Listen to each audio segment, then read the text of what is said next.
farmer facing challenges lends a hand to a city girl in getting her car started. He was completely taken aback to discover that she was the offspring of a tech mogul. The sun blazed relentlessly over the parched country road, casting its glare upon endless stretches of farmland, devoid of any refuge from its heat. The heat danced over the terrain, warping the view, transforming the surroundings into a blazing inferno. At the heart of this sweltering heat wave was Rachel Whitmore, her heels embedded in the parched earth, designer sunglasses resting on her nose, one hand confidently placed on her hip while the other raised her phone to the sky, as if casting a spell to summon a signal. She muttered under her breath, her gaze fixed on the screen. Isolated, disconnected, abandoned. Next to her, a sleek silver sports car stood with its hood raised, steam billowing like a surrendering banner from the engine. She struck one of the front tires, only to pull back instantly, lamenting the decision in her costly heels. Incredible, trapped in the midst of a cornfield as if it's the 1800s. In the distance, a low rumble of an engine drew near. A weathered red pickup truck, battered and aged, rumbled along the road, sending a plume of dust swirling in its wake. Rachel stood tall, a flicker of suspicion crossing her face as she absent-mindedly smoothed her skirt, as if to rid it of unseen imperfections.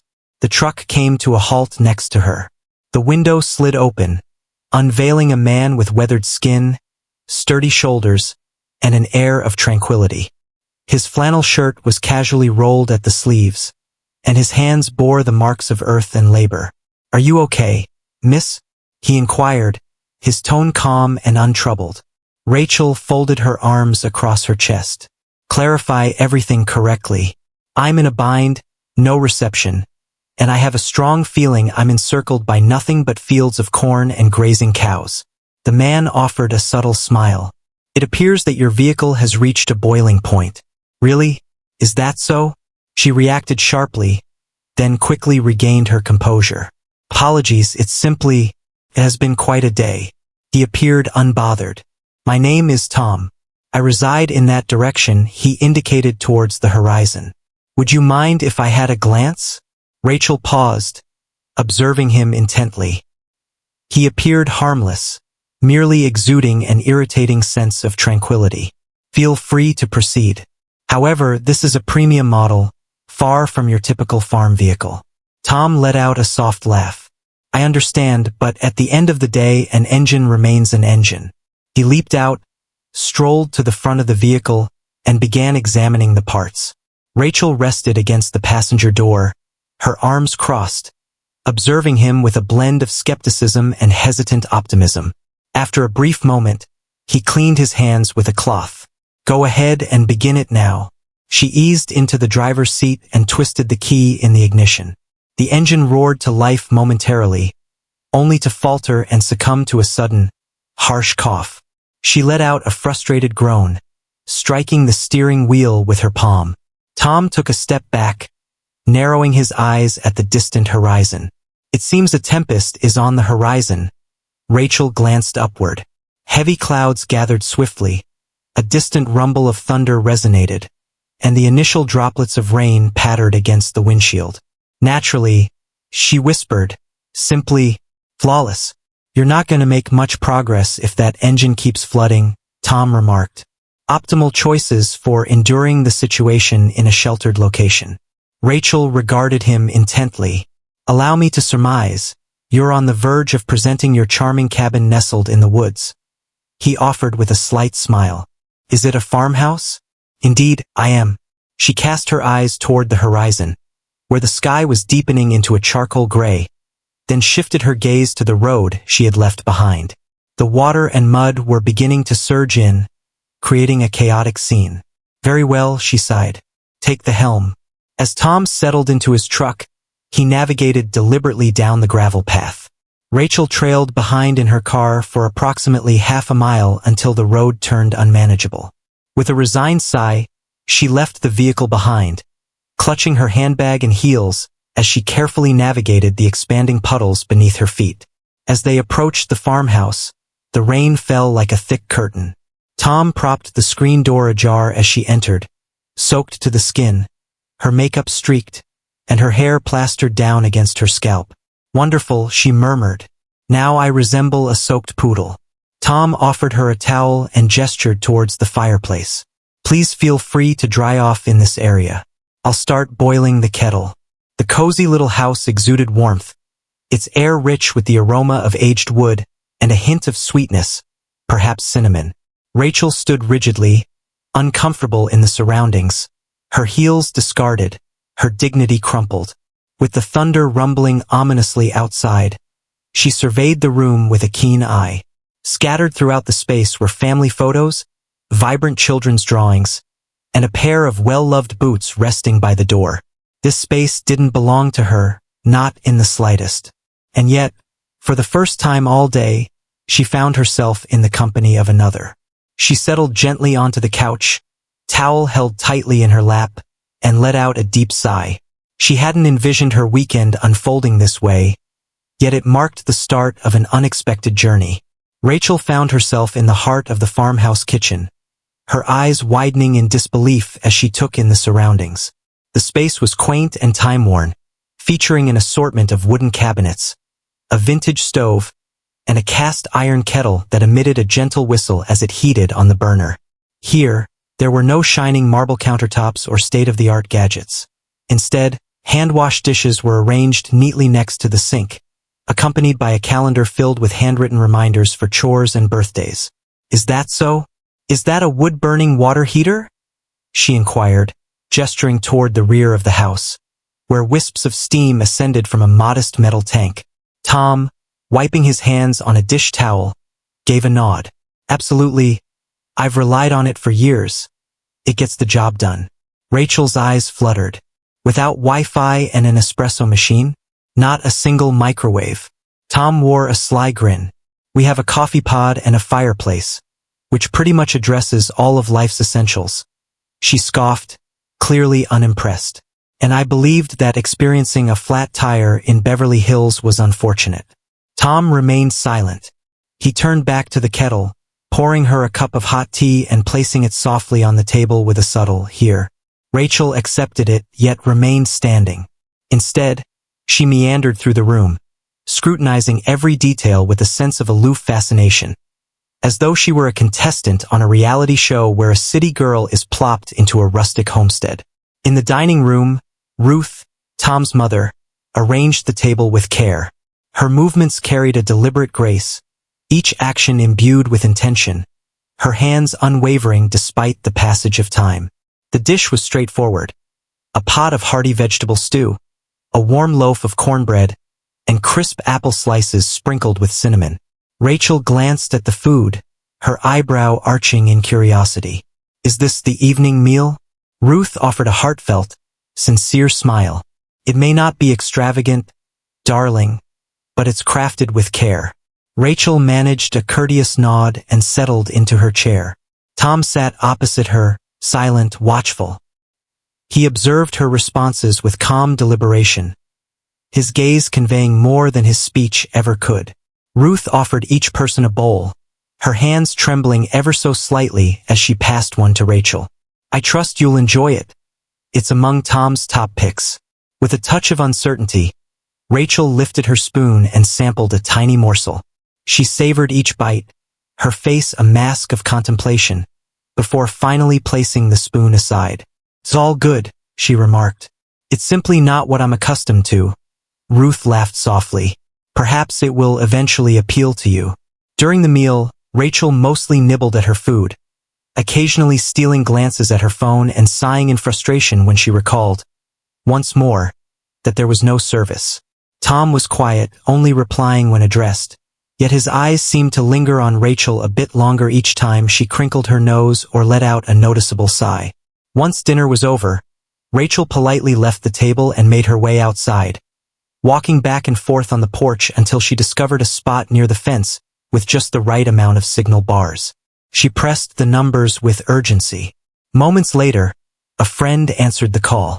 "Oh my goodness, Maddie, you won't believe where I find myself right now," Rachel exclaimed, her tone a mix of amusement and frustration. "Is this the location? It feels as though one is transported back to a time of shadows and uncertainty."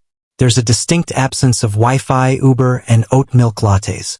They warm water using firewood. It seems as though I am part of a grand historical performance. Her voice escalated as she expressed her frustrations.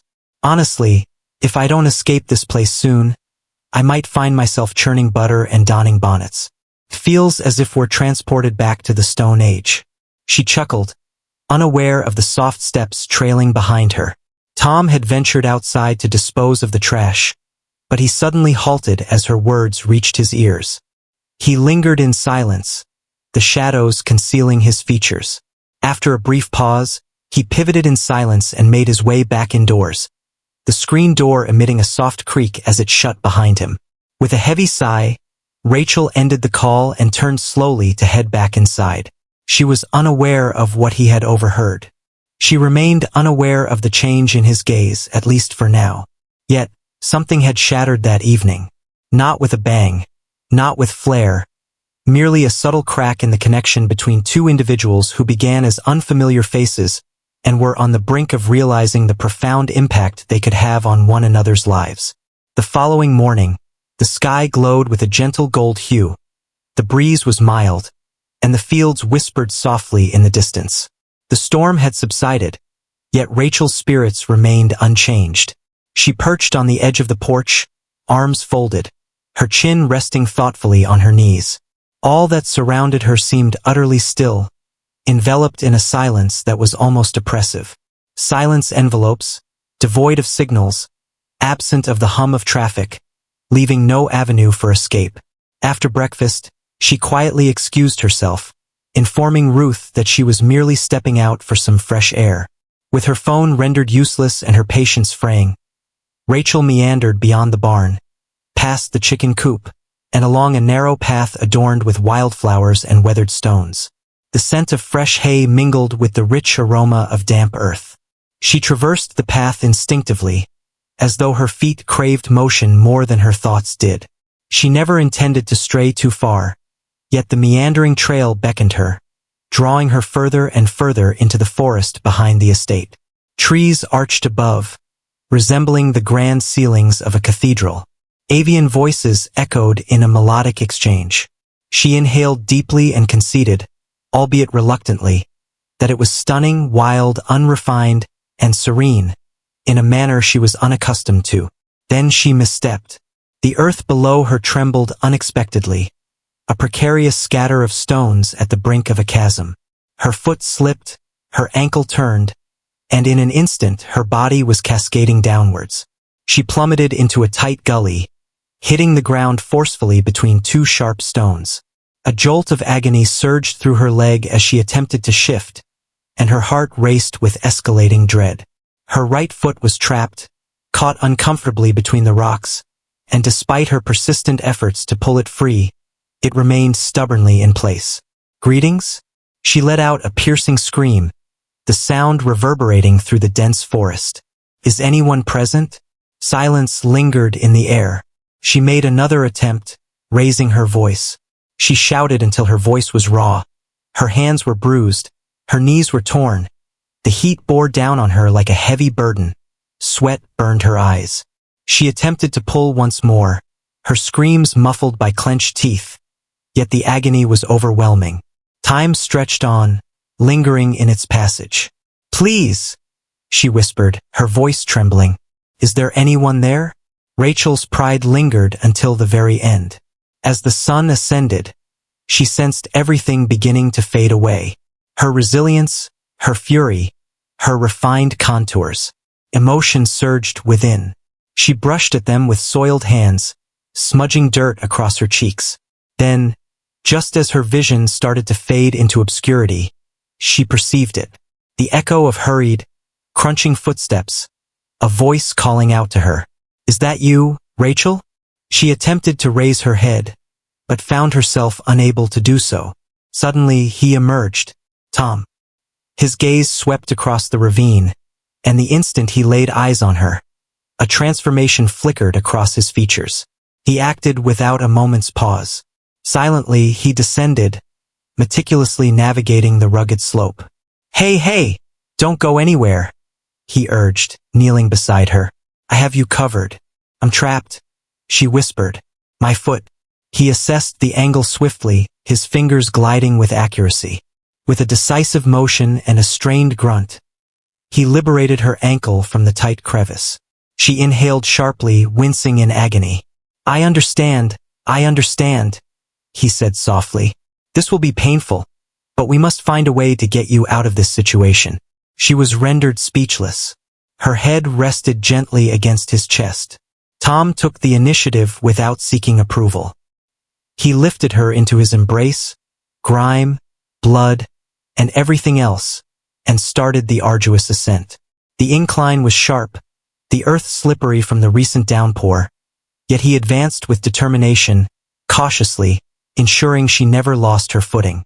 As they arrived at the summit, he shifted her weight slightly, panting heavily, his shirt drenched in sweat and dirt. Upon returning to the house, Ruth hurried to greet them, her hands quivering with anticipation. Tom gently lifted Rachel into the spare room, tending to her wounds with care, applying ice to her ankle, and wrapping her snugly in a quilt. Not a single word escaped her lips during the entire duration. Her eyes gently closed, succumbing to the weight of fatigue. Time slipped away. As Rachel slowly awakened, she realized she was nestled in the cozy bed, sunlight streaming through the window. Her leg was elevated. The air was infused with the clean scent of soap mingling with the soothing aroma of lavender. She glanced over and noticed Tom in the chair next to her, silent, arms crossed, remnants of dirt lingering beneath his nails. Their gazes intertwined. She parted her lips, yet silence enveloped her. At last, in a voice so gentle it scarcely touched his ears, she murmured, "Thank you, and I'm sorry." Tom remained still, yet there was a gentle warmth in his gaze. "That's enough," he said softly, and in the stillness that ensued, an unvoiced understanding lingered between them. Not quite forgiveness, not just yet, but a hint of its beginnings. The days that ensued after her fall unfolded in a distinct manner. Rachel's pace had diminished, not solely due to her injured ankle, but because an internal transformation had taken place within her. She observed the world around her with calm eyes, no longer burdened by impatience or disdain, but rather something akin to curiosity, perhaps even humility. She started to observe the subtle details, the way Tom would rise before dawn to tend to the garden with such attention, examining the soil as if it were a cherished entity, how he consistently delivered a bucket of vegetables to the widow down the road without prompting, how he would spend hours kneeling in the dirt assisting the neighborhood children in constructing a tree swing, laughing as if he possessed all the time in the universe, free from schedules and emails, simply enjoying the company of others. Rachel felt an undeniable pull towards those moments, not from a sense of ennui, but from a deeper warmth she had yet to identify.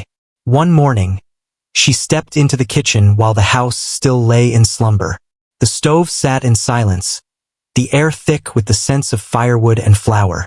On the counter rested a bowl of eggs, a jar of honey, and a handwritten note from Ruth that said, "Thought you might like to try." Rachel blinked, a subtle smile gracing her lips. She flipped through a well-loved cookbook, its pages adorned with smudges and handwritten notes in pencil. Her fingers lingered hesitantly above the ingredients. Only her, a bowl, and raw flour, no premix batter, no fancy gadgets. She spent almost 2 hours on it. The initial attempt was a failure, the next one fell apart, but the third one unexpectedly turned out perfectly. She retrieved the golden brown scones from the oven, gazing at them with a sense of wonder. They had their flaws, yet they belonged to her. As Ruth entered, she let out a gasp. "Did you create these?" Rachel shrugged, feigning indifference to the pride swelling within her. "I gave it my best shot, so don't anticipate anything extravagant." Tom strolled in moments later, hair tousled, shirt partially tucked in. He selected a scone, savored a bite, and offered a nod of satisfaction. "You could easily be mistaken for a country girl after all." Rachel rolled her eyes, yet a grin began to spread across her face despite her efforts to suppress it. Later that day, she assisted Ruth in the kitchen, chopping, stirring, and discovering the names of herbs she had never taken an interest in before. She even assisted the boys with their homework, her voice softer than it had ever been while guiding anyone. She was starting to feel a sense of belonging, and it took her by surprise. As dusk approached, the sun sank gracefully, bathing the fields in a warm, golden glow. Tom and Rachel perched on the front steps, observing the chickens meander, as the sky gradually shifted to a soft pink hue. Rachel took a sip from her mason jar filled with lemonade and let out a deep breath. "Have you ever considered walking away?" she inquired abruptly. Tom shook his head in disbelief. "There's no necessity. I possess all that I desire right in this moment." She gazed at him, truly gazed at him. His skin bore the marks of hard work, tanned and rugged, his jaw adorned with stubble, his gaze unwavering. "Even in challenging times?" she inquired. He responded particularly at that moment. "Challenges don't equate to discontent. They signify that you're engaged in something significant." Rachel remained silent for a moment, then looked down at her bare feet, which were dusty from her stroll in the yard. "I've experienced so much in my life," she said gently. "Visions that dance in the minds of individuals. Yet none of them evoked the same feeling as when I pulled those scones from the oven." Tom grinned, reclining on his elbows. She faced him, her voice softened. "Your existence is what many would describe as lacking in wealth, Tom." He lifted an eyebrow, yet remained silent. She beamed with delight. "However, that is not the case. It is completely filled. Your flow is captivating. Significance. I believe I've been lacking that for quite some time." Tom's eyes held her in a moment of quiet contemplation. Then he spoke. "You've transformed from the girl who once detested the scent of earth just 2 weeks prior." Rachel chuckled softly to herself. "My disdain for bugs remains unchanged." "Yet you chose to remain," he responded. "And that conveys more than you realize." Their gazes intertwined once more, this time imbued with a gentler, more hesitant quality. "You're not a bad person, Rachel," Tom said softly. "You simply never had the opportunity to pay attention to the little details. In this place, the little details hold immense significance." She swallowed, the unexpected lump in her throat. No one had ever expressed anything like that to her. Not her dad, not her companions, not even she herself. They lingered in quietude for a bit more time. The only sounds were the whisper of the wind weaving through the tall grass and the gentle hum of crickets in the evening air. Rachel rested her head on her knee, allowing her eyes to flutter shut. For the first time in ages, she felt a sense of liberation, free from the need to demonstrate her worth. She simply had to exist, and for once that sufficed. Rachel lingered at the garden's edge, the sun gently embracing her shoulders, as she observed Tom nurturing fresh lettuce shoots from the earth. His hands glided with a serene intention, steady yet tender. She enjoyed observing him as he immersed himself in his craft. His rhythm exuded a sense of tranquility, a feeling of being firmly rooted. She drew her phone from her pocket, pausing for a moment. Weeks had passed since she last reached out to home. Her father had not called, leaving no missed call behind. There had never been. Yet, she pressed the numbers. The phone rang twice before a terse voice responded. "Is that you, Rachel?" She gulped. "Hello, Dad. I wanted to reach out and assure you that I'm safe." A lengthy silence enveloped the room. "Where might you be?" he inquired, his tone cutting. "Within the rural landscape. I encountered some issues with my car, but I've been staying with. I'm doing fine, just wanted to keep you in the loop." Her father didn't inquire about her well-being. He failed to inquire about her needs. He just stated, "Provide me with the address." "I'm doing well, Dad. Honestly, Rachel, let's talk about this." With a heavy sigh, she handed it over to him, a tight knot of unease tightening in her chest as she ended the call. The following morning, a dark SUV with shaded windows arrived at the gravel driveway, its appearance strikingly out of place among the dusty trucks and clucking hens. Tom halted at the barn entrance, his brow knitted in thought. As Rachel made her way onto the porch, the door swung open, revealing her father stepping out. He appeared as though he had descended from another world, clad in a tailored suit, with polished shoes and a scowl that could empty a boardroom. Rachel, he retorted, assessing her from head to toe. What on earth are you wearing? She cast a quick look at her jeans and the t-shirt marked with dirt smudges. The fragrance of rosemary lingered on her hands, a reminder of the garden's embrace. Her father scanned the expanse of the property with a discerning eye. The barns peeling paint, the weathered fence, and the little boys playing barefoot in the dirt stirred a flicker of disgust across his face. Gather your belongings. We are heading back home. I'm not leaving, she murmured softly. You're not going to remain here, he shot back. Rachel stood tall, aware that she was not brought up to exist in such surroundings. What type of setting? A place where individuals show genuine concern for one another? This isn't reality, he snapped. You've stumbled into a realm of imagination and wonder. Do you really believe this farmer can provide you with something enduring? Tom lingered in the shadows, quiet, yet his gaze was keen, observing intently. Rachel's voice quivered. He has provided me with more than you have over the years. Her father's jaw tightened. This individual has grime beneath his fingertips and a bank balance that pales in comparison to your monthly stipend. He isn't meant to be part of your journey ahead, Rachel. Tom remained silent, yet the tension in his jaw betrayed him as he turned slightly away. Despite his efforts to conceal it, the words pierced him profoundly. Rachel found herself suspended between two realms, the one that had shaped her existence, and the other that had taught her the art of renewal. She glanced at Tom, then at her father, the silence pressing down around them. At last she took a step ahead. I will go, she declared, her voice soft yet unwavering. Tom's eyes locked onto her, yet silence enveloped the moment. I have to confront these issues, she persisted. But I'm not going just because you told me to, Dad. I will discover my identity on my own terms. Her father arched an eyebrow, filled with doubt. She pivoted to face Tom, advancing until she stood directly before him. Her voice took on a gentler quality. This isn't farewell, she murmured. I simply need to ensure that I'm embracing this life because it belongs to me, not because I'm escaping from something else. Tom gave a slow, deliberate nod. There's no obligation on your part, Rachel. She smiled despite the ache in her heart. Perhaps not, yet I still owe you my gratitude for reminding me of the sensations that come with truly embracing life. She extended her hand toward him.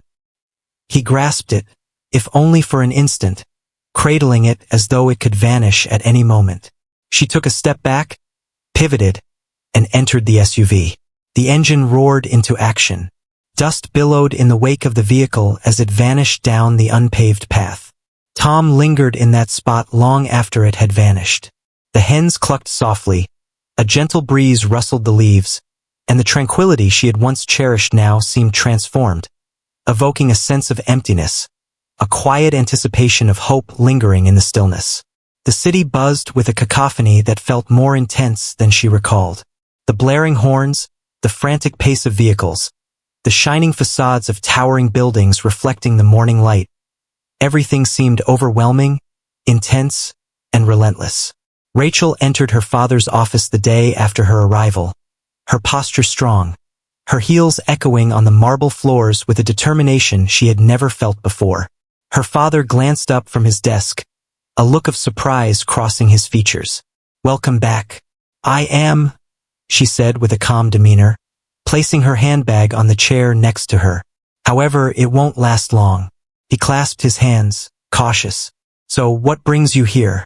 She paused, inhaling deeply, before expressing her intention to convey this message face to face. If you expect me to remain in your realm, to sign documents, attend meetings, and wear the title proudly, then you must allow me the freedom to lead my own life. Enough with the watching, enough with the pursuit. He reclined, his gaze sharpening. Do you believe this existence can be navigated without some form of guidance? I believe I've gained a deeper understanding of life through the experiences of wielding a shovel and using an oven than I ever did at any fancy event, she replied. If you can't honor that, then I have no interest in the money. I have no interest in the company. I have no desire for any of it. He gazed at her, wordless, The sole sound that filled the room was the gentle hum of the air conditioner. At last, he remarked, "You truly mean it. I have never experienced anything quite like this." Rachel departed, her gaze fixed ahead, never glancing back. That evening, she positioned herself by her apartment window, gazing out at the skyline. With a swift motion, she lifted the lid of her laptop and started to type away. The words trickled in hesitantly at first, then surged forth in a rush. Recollections of sun-kissed earth, joy resonating from a porch swing, a fragment of a location that welcomed her simply as she was. She shared it impulsively, titled "The Girl Who Hated Dirt," until she discovered the joy of nurturing something to life. The reaction was immense. Responses poured in. Others shared their experiences of feeling similarly, pursuing something alluring, only to come to the realization that they had overlooked what truly mattered. Her inbox overflowed with inquiries from individuals eager to learn more about the farmer who transformed her life. Yet, there remained a singular message of significance. 2 days later, it arrived as a notification.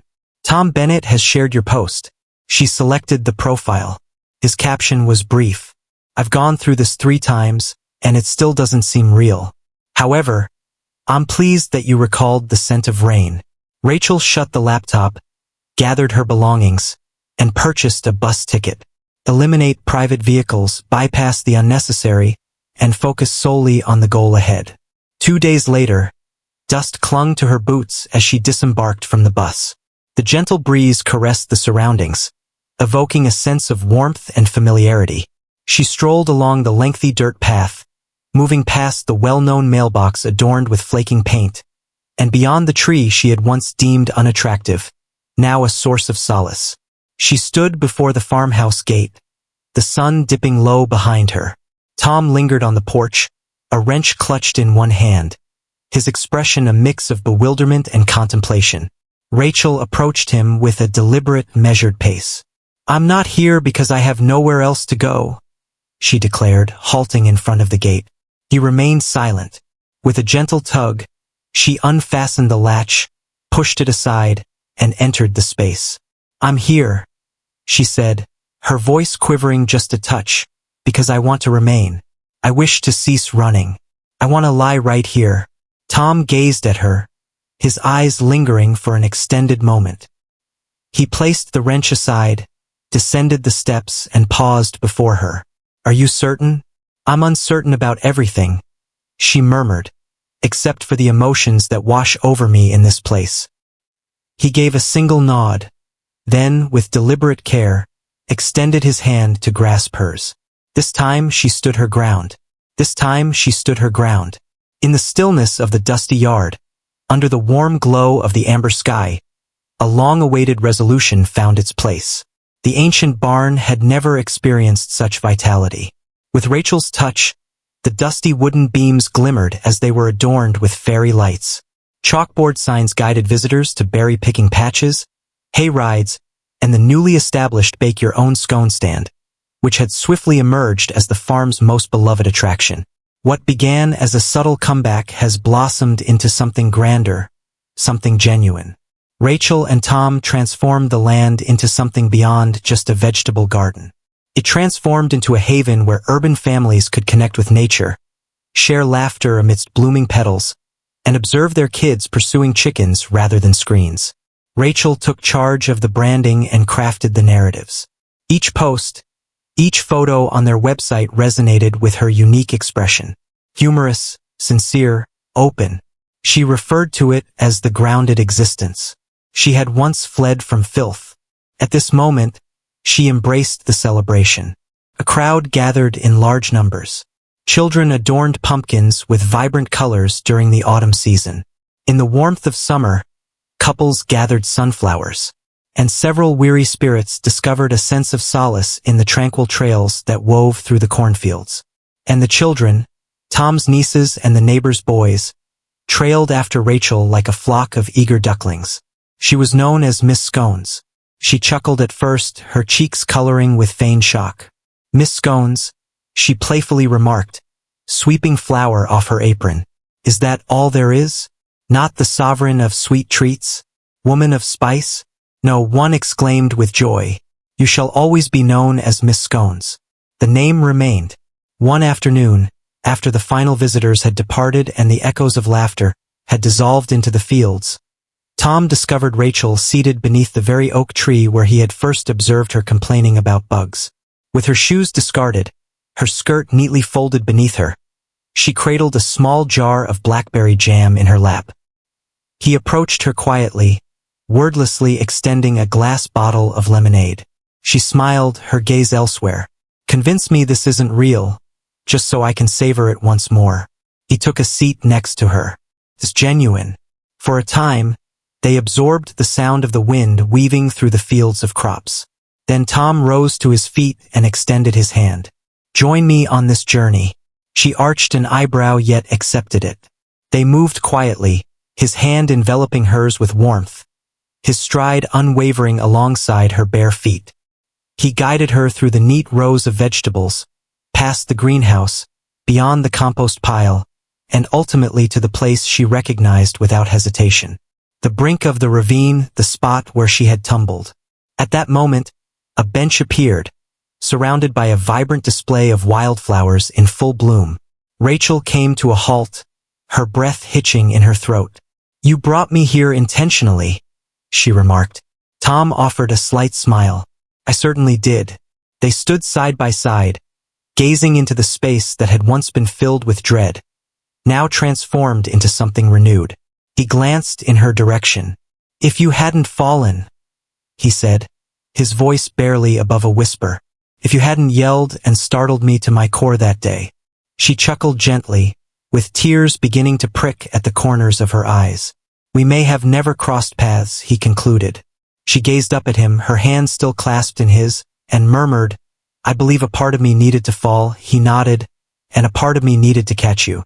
They sat side by side on the bench, their shoulders brushing against each other, the breeze soft and soothing, and for the first time in their lives, they felt whole, no longer fragments striving for validation. They resonated with a sense of belonging. The sun was starting its descent as the music began to play. Delicate melodies from a vintage speaker floated softly through the air.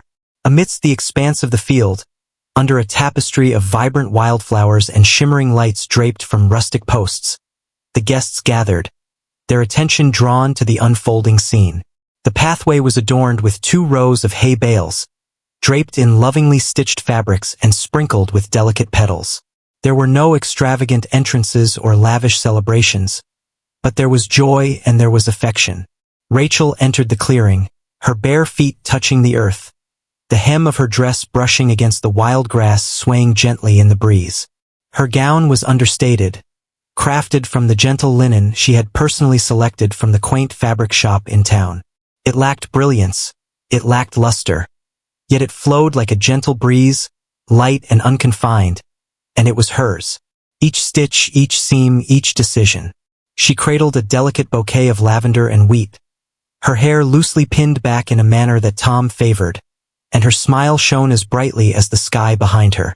Tom stood there, anticipation in the air, clad in his finest boots and a vest that Ruth had meticulously ironed just that morning.